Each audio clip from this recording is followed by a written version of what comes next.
Well, anyway, whatever we're wearing at the Sabres game tonight, the Sabres are back. The boys are back. And they're favored. Well, Vegas is limping in, and there's an illness in the room. The guys I saw listed were like their most important players. Yeah, Marner is sick. Yeah, the goalie is sick. Shea Theodore. Stone is hurt.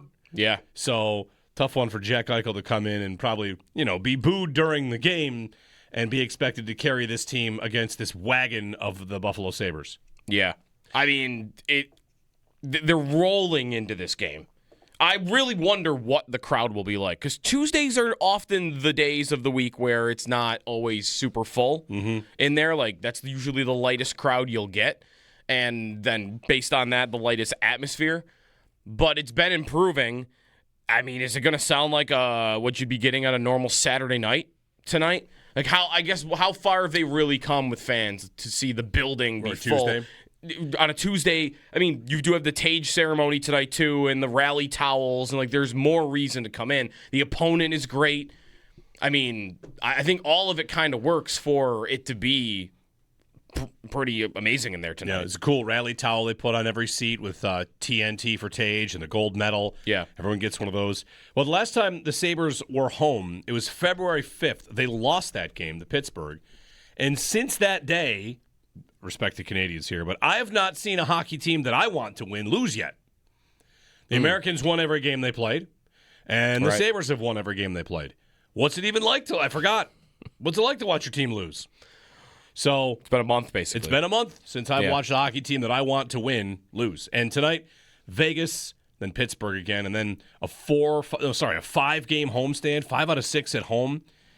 It could be a kind of a magical little month here in March. And of course, the deadline is 2 games away. They'll play Vegas, they'll play Pittsburgh, and then we're at the deadline. I got a good question about everybody for the deadline. Okay. What should Jarmo think he has here? And this, I know if I had told you in October we're going to have a conversation in March that sounds like this, you'd say I was nuts. But should Jarmo Kekäläinen try to win the Stanley Cup? That's the question. Or are we going to be those people that say, it's a little too early to go all the way. Let's make sure you have sound process and blah, blah, blah, blah, blah, blah. Like, what are those two things? What's the right attack for Jarmo? I think he should absolutely treat this as, yes, I should try to win the Stanley Cup. I think the team has looked good enough, and I think this is what teams do when they are in the position the Sabres are in, which is, I'm in great shape. I could even have home ice in the first round of the playoffs. I'm going to try to do something to help me go on a deep run. Teams do it every year. Teams win the cup every year doing that. And I do think Jarmo should be thinking of it in that way. I mean, I would just use the teams being mentioned with the biggest name on the market for the trade deadline right now. Friedman said this week that there is a decent chance that Robert Thomas of the Blues is going to get traded this week. You know who the teams that are being mentioned are with Robert Thomas? Montreal, Boston, and Utah. 3 teams that are lower than the Sabres in the standings. Are being mentioned for the number 1 guy that is probably going to be traded this week. Why should the Sabres not be thinking the same thing that those teams are? Which is what? I'm going to make my team better going into the playoffs. I'm already good. Things are working well. All those teams would say the same thing. Why should Montreal be thinking about an idea that big, but I'm not? It's a great question. I don't think they should be afraid of anything this week that makes their team significantly better. I think about the Bills in 2020 when they surprisingly went to the AFC Championship game. Yeah. And when they lost, we thought, all right, well, they're going to be back. They're a little ahead of schedule here, maybe. Looking back, maybe there's not a deal on the table that they could have made to make them better and win there. But they're good. And the next year, and the next year, and the next year. One thing the Bills have done throughout their process of being good is they've tinkered. They've made some deadline moves. Deadline moves are maybe not the same in football as hockey, but they're getting closer. Amari Cooper, Rasul Douglas, right? Going out and tinkering and saying, we have a hole here, we're going to fill it. And I don't know if you'd say the Sabres have a glaring hole, but how much – I'm going to put actual terms on this. You come in on Friday, and at 2:45 p.m., you find out the Sabres have traded their next 2 first-round picks in order to get a player and get better. Your reaction is awesome, right? Yeah. Awesome. Who cares? I'm fired up. I'm thinking, all right, let's go. They're trying to win it right now. Yeah. Yeah. It sounds nuts.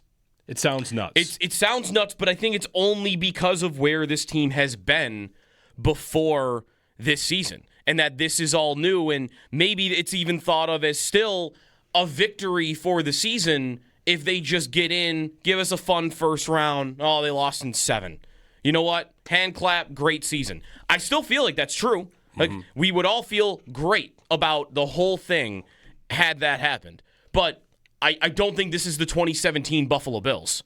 I don't think this is Tyrod Taylor going in to play the Jaguars, and we're just happy to be here, and whatever happens, we're on board with. And that's fine with me. Like, I think this team is capable of more than that. This team is what Tuck said a month ago.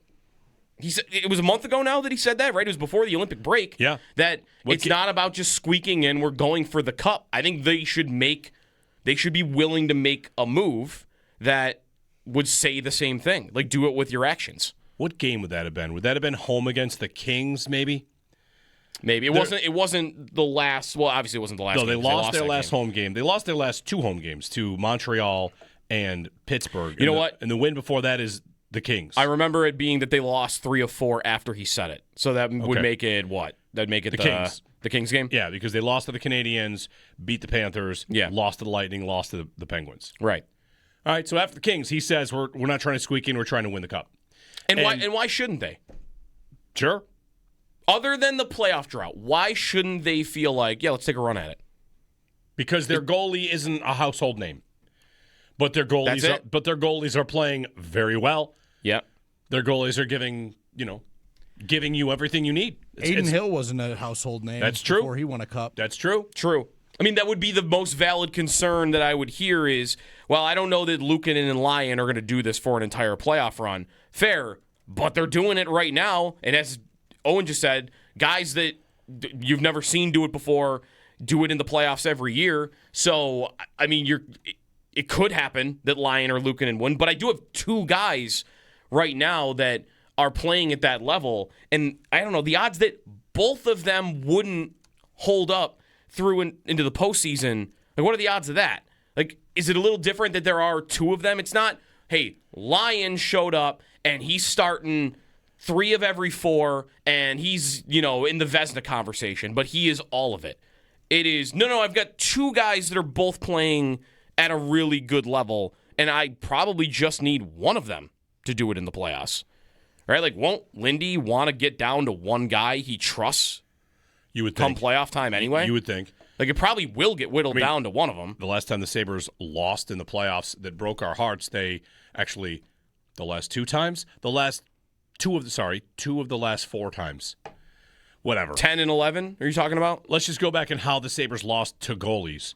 Oh. Most recently, they lost to Philadelphia, who played 3 guys. Yeah, they were in and out and in and out. Right. There was 3 guys. Then, if we go back to 05-06, they lost to 2 guys. Oh. And in 06-07, they lost to Emery, who, people didn't think was very good. So didn't Emery get pulled? Wasn't Gerber also on that Ottawa team? Gerber's on the Carolina team. I know, but wasn't he also then on Ottawa? Maybe. I think he was. I think he went to Ottawa after, and I think he showed up at some point in that 07 series, too. Yeah. You look around at Stanley Cup winners, almost every year, 2 goalies play in the playoffs.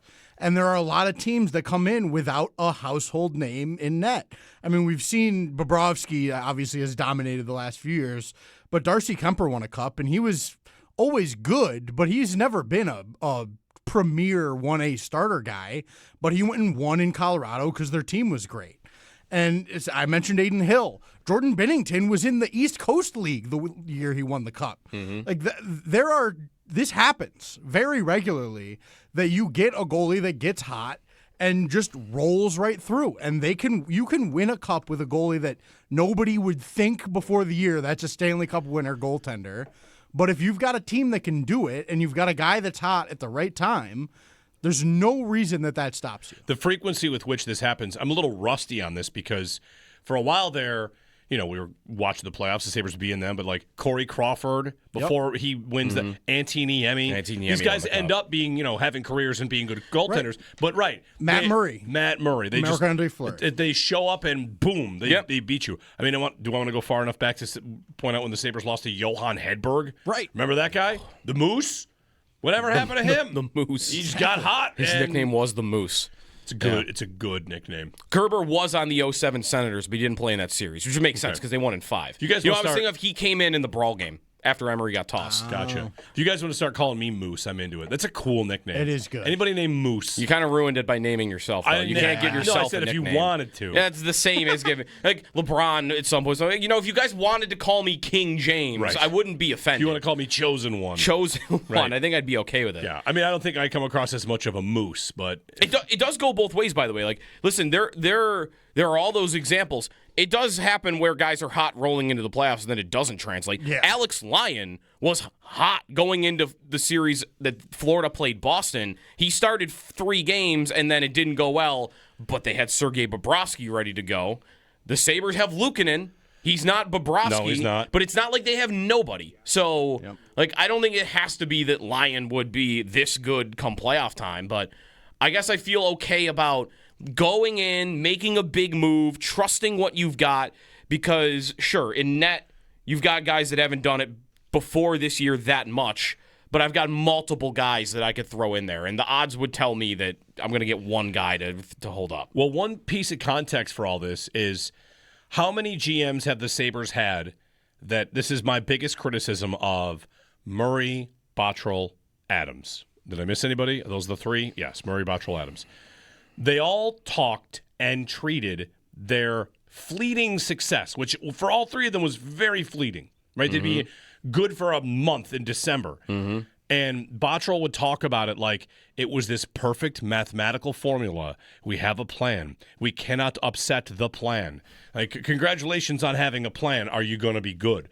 And Jarmo has what a strange experience. Hey, by the way, you have the job. Great. You haven't made a single roster move, and your team is amazing. What do you want to do about it, right? He signed Josh Doan to that extension, which I think a lot of people are pretty excited about. But Botterill and Adams and Murray, to a point, what would they do in this spot?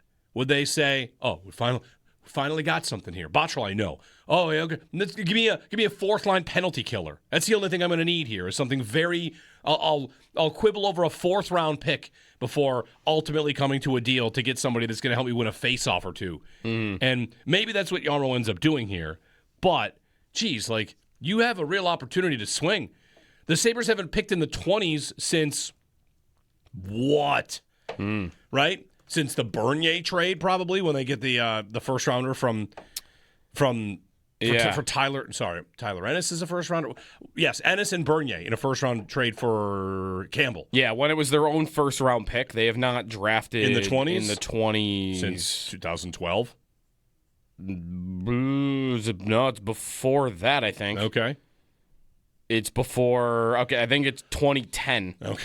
When they drafted Mark Pesic, who's not in the league anymore. He played. It was a long time ago. It was 12 years. He had a nice career. He played 500 games. It was a nice career. They drafted Kulik in the 20s, but it wasn't their own first round pick. Right, so they have not had they've not had a pick like that to deal away, other than when they had sold everything and Murray did it for Robin Leonard, but that was before the season. Right? That was I'll trade a first round pick in the 20s for something that's supposed to help me. That was at the draft. But that was at the draft, right? Yeah. That's a different timing of the year. They traded, I think we looked this up before. The last time I think they traded a first round pick that was their in own the season, or maybe at all. Maybe that was their own was Zubris. There's one more recently. They traded their first round pick and Brendan Goalie for Brandon Montour. Oh, okay, yes. But maybe that's the only one in 15 years. Yes. Yeah. Which I thought was a great trade. And I thought Montour was a great player, and they've tried to play him at forward. So, we had some times here. We've had some times. Happen. Larry in South Florida. Hey, Larry, good morning. Hey, good morning, gentlemen. Before I get started, I'm in shorts. So, all right, congratulations. You're in Florida. Sorry about that. You guys made a comment about should he just go to win the Stanley Cup? Yes, heck yes. I mean, in our history, we've only been to the Cup in 2 years, 75 and 99. And, yeah, as Buffalo sports fans, I'm 62 years old, gentlemen, and I know Howard can attest to this. We need a victory. We need a Super Bowl. We need a Cup. I'd like both before I go multiple times, but, hey, probably not going to happen. But why won't we go for it? So what would it take to get a Rob Thomas? Would you guys give up two first-round picks for it, or would it take more? I'd love to get this player, and we finally have goaltending. We've been looking for goaltending for years. We finally have it. Why not go for it right now? Yeah. Well, thanks, Larry, for the phone call. The thing I guess I would say is, unless Jarmo's the one that's going to know maybe what he can get in the offseason, what he can get at the deadline. Is Robert Thomas the best thing he can get, or is it the best thing he can get right now? Does he think he can get Elias Pettersson in June? Because if he thinks he can get that guy, maybe that's a plan. Does he want to go get, this is not a better idea, this is a change of scenery guy, but I've seen people suggest Kent Johnson, who was in Columbus and has not been great, but maybe a change of scenery would be a good idea where you just add somebody in. Mm-hmm. How much does age of the team factor for you here? They are still young because they're always young. But on Tage, 28, right? Mm-hmm. On Norris, 26. I know I've got some veterans. And Dahlin's 25. I've got years left. I know I've got lots of time left. Dahlin's got like a million years left on his contract too. Power, 23. Byram, 24. Samuelson, 25. This team is not old by any stretch. But why wait? I guess I kind of want to say, why wait? If this team had made the playoffs the last 2 seasons, and then this is the third year of it, and like, oh yeah, they're second in the Atlantic, things look pretty good, we would say, make trades and go win the Cup. Are we not supposed to do that because the first year getting in is delicate?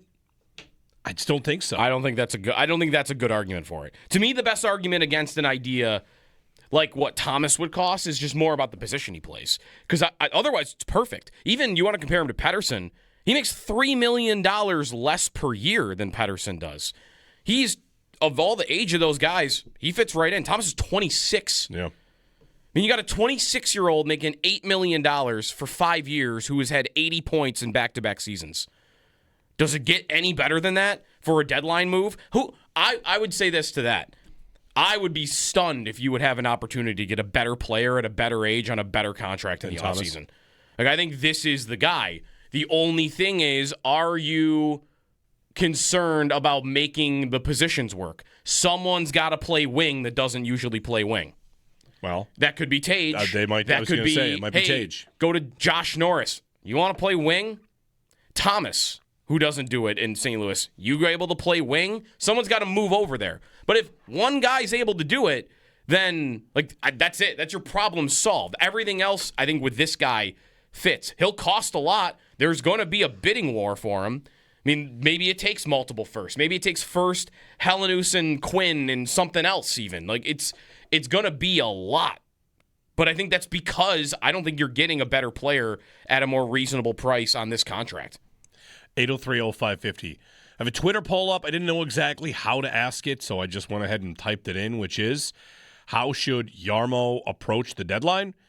It's Friday. How should he approach buying additional talent, shaping the lineup? Your options are, let's win the whole thing, or trust the process. And trust the process doesn't mean you can't win. It just means I'm not going to push I'm not going to push on the gas here. I think it's an opportunity to definitely push on the gas. And he might be a legend if he did it. If he pushes on the gas and they acquire like Robert Thomas and win one round, he'll be the GM for 20 years. You know, we'll see. 803-0550. Lindy Ruff at 8 and Jeff Merrick at 9 as we talk Sabres, trade deadline. They're back home for Vegas tonight. Should be a great night at the arena. Tage talking about how excited he is to get back in front of the sellout crowds. And they'll honor Team USA. Jack Eichel, he's in town as well. Should be a great night. Jeremy and Joe on WGR.